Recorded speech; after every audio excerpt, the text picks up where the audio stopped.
Assalamualaikum warahmatullahi wabarakatuh. Baiklah, perkenalkan nama saya Muhammad Yanadi Fadlira. Saya adalah mahasiswa program studi nurse angkatan 2021. Nah, hari ini saya akan menjelaskan dan menyampaikan terkait dari tindakan intravasaker atau INC. Nah, yang pertama kita komunikasikan dulu kepada pasien. Nah, INC itu adalah bantuan untuk melahirkan.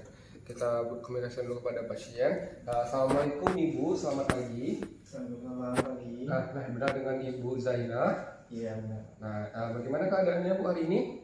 Ini rasa nyeri. Masih nyasa nyeri ya Bu ya. Nah Ibu, kebetulan hari ini adalah sesuai dengan tanggal yang dijadwalkan bahwa tanggalnya sesuai hari ini untuk Ibu lahiran. Nah jadi bagaimana Bu? Apakah sudah merasakan ada nyeri atau mules gitu Bu? Sudah ada ya Bu ya. Oke. Nah hari ini saya bakal membantu Ibu untuk proses lahiran Bu ya.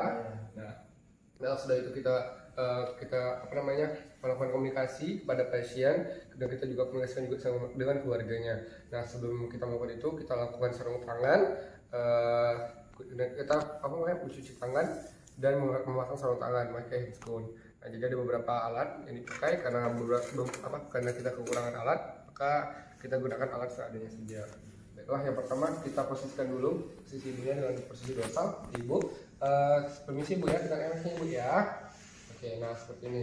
Nah jadi yang pertama itu kita buka dulu, kemudian kita cek dari bukaan ibunya itu. Nah yang pertama kita lakukan adalah kita akan melakukan vulva hygiene.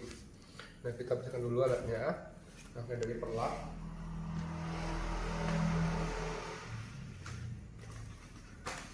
Baik Ibu, bisa angkat Ibu. Silahkan dari Ibu. Nah kita persiapkan bengkok dan napasnya. Nah kemudian kita menggunakan sarung tangan tadi udah kita bersihkannya tuh. Nah kita bersihkannya dengan dua tangan. Nah tangan yang non dominan kita untuk membuka dari labianya dan kita bersihkan seperti ini. Nah kemudian kita bersihkan dari labia mayora kanan kiri. Satu ya, kanan buang, kiri buang, kemudian kita buka lagi labia minora kanan buang, kiri buang. Nah seperti itu. Kemudian kita lakukan hygiene. Setelah kita melakukan vulva hygiene, kemudian kita langsung melakukan pemeriksaan dalam atau buka dalam dengan cara kita memasukkan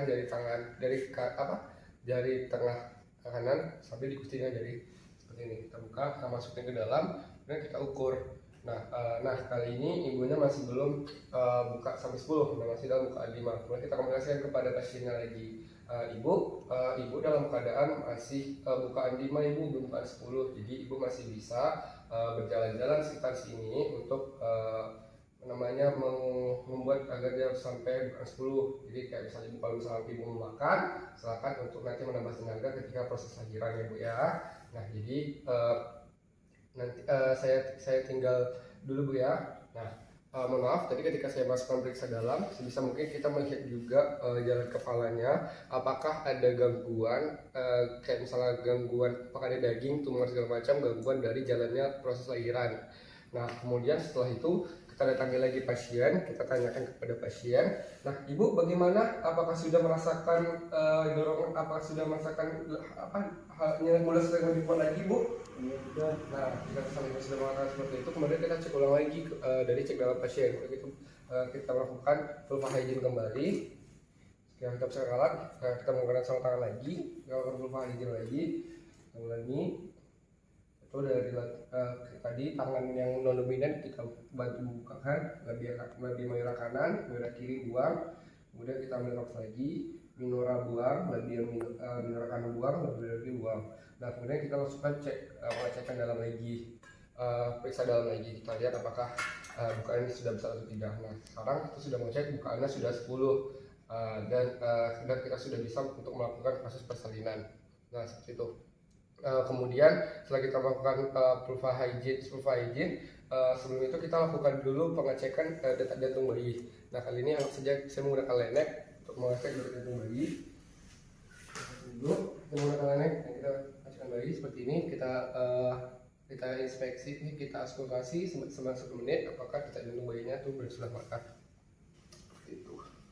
Nah kemudian kita komunikasikan kepada ibunya, lalu kemudian kita komunikasi ibunya tentang lahirnya. baik Ibu, kita akan mulai proses persalinan Ibu ya. Nah, jadi misalnya nanti saya bakal membantu Ibu, jadi Ibu bisa menarik napas yang panjang, kemudian Ibu bisa menekan atau menekan Ibu ya, ngeden Ibu ya. Nah, Ibu bisa praktikkan Bu, Ibu tarik napas. Nah, kemudian Bu, nah seperti itu kurang lebih Ibu ya. Nah, kemudian saya persiapkan alat lagi. Oke.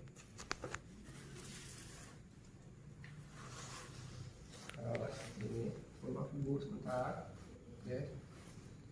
Oke, bentar ya Bu, angkat lagi Bu. Nah, oke.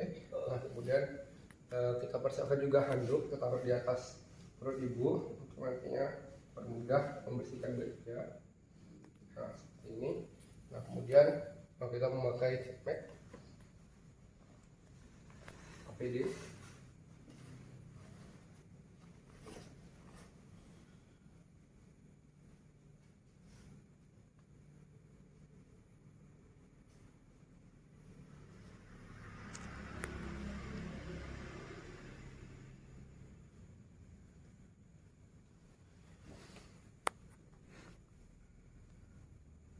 Oke, nah kemudian maka kita persiapkan Ibu untuk, nah kita ambil juga dari sini mempermudah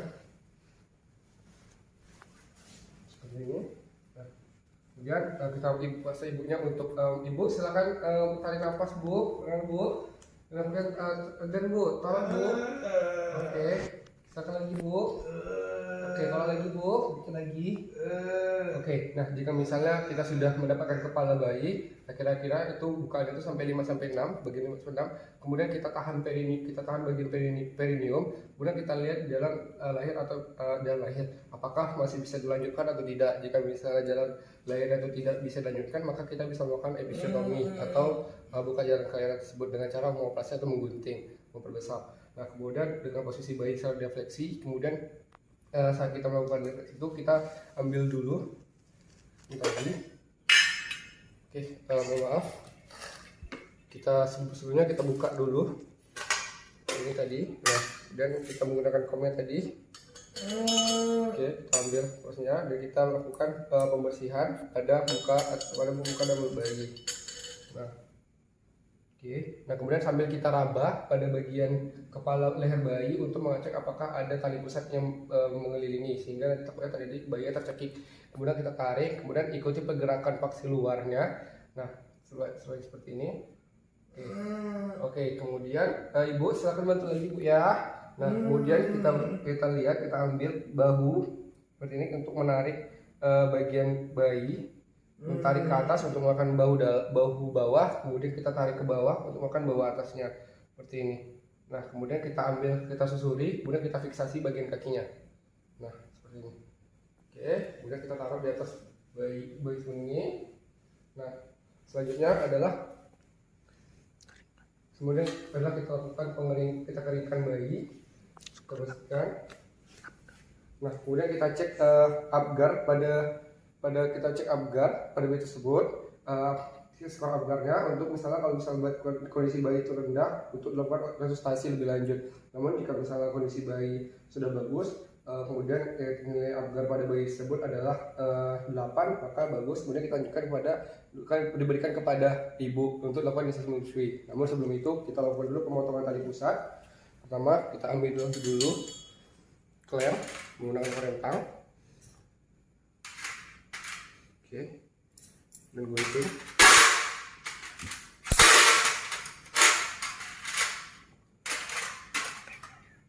Oke, kemudian kita pisahkan juga klemnya untuk mengklemnya. Nah, kemudian kita klem pada bagian kita hitung dari susuri bayi ini 3 jari, kemudian kita klem di sini. Maaf, kita klem.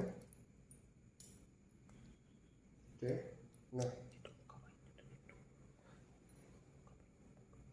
nah kemudian kita klem juga 2 jari di atas ini tadi.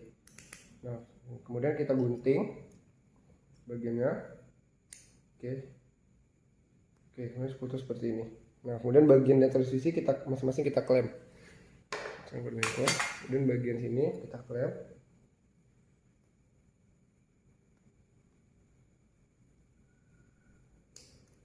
Oke, udah kita buka. Bagian ini juga bisa kita klem kira-kira. Nah kemudian kita berikan kepada ibu untuk melakukan inisiasi menyusui. Sebelum itu kita keringkan dulu. Nah ibu, silakan ibu, nanti terima anaknya bu. Nah kita tempelkan ke dalam dekat toilet ibu ya, agar ibu dapat melakukan inisiasi menyusui untuk pertama kalinya bu ya. Nah kemudian setelah bayi ibu lahiran, kita lanjutkan untuk melakukan kala ketiga, yaitu untuk lahir persalinan dari plasentanya. Nah sebelum itu kita lakukan dulu penyuntikan. Jika misalnya ibu tidak ada inisiasi untuk melakukan dorongan lagi, kita suntikan oksitosin yang sudah kita persiapkan. Nah sebelum itu kita sudah melakukan pergantian handskun ya dalam melakukan DKT tadi.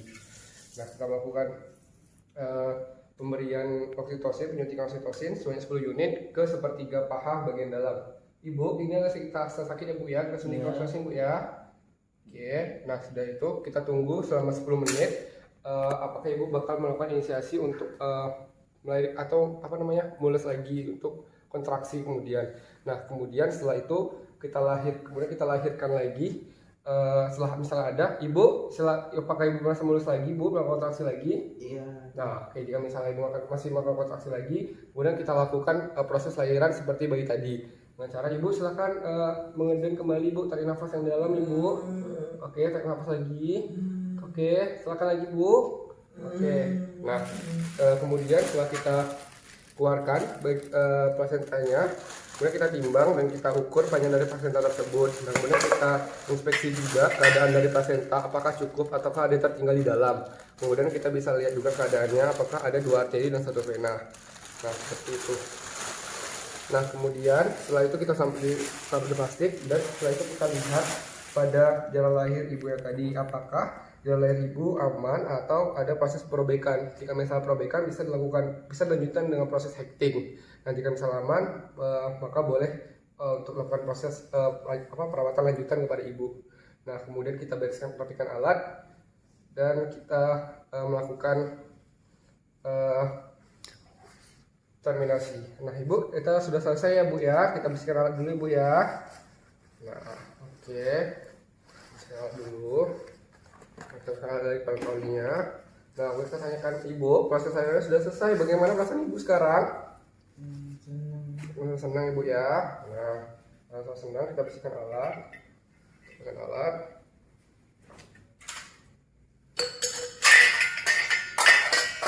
Nah, kemudian bisa juga kita untuk meluruskan kaki ibunya.